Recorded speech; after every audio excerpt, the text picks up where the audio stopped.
എൻ്റെ പൂന്തോട്ടത്തിനിടയിൽ മുളച്ചു പൊങ്ങിയ പേരറിയാത്ത ഒരു ചെടിയാണിത്.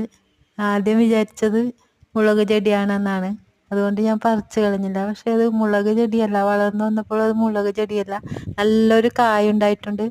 ആ കായ പഴുത്ത് കഴിഞ്ഞാൽ നല്ല മധുരം, ഒരു പുളിപ്പും കലർന്ന ഒരു രുചിയാണ്.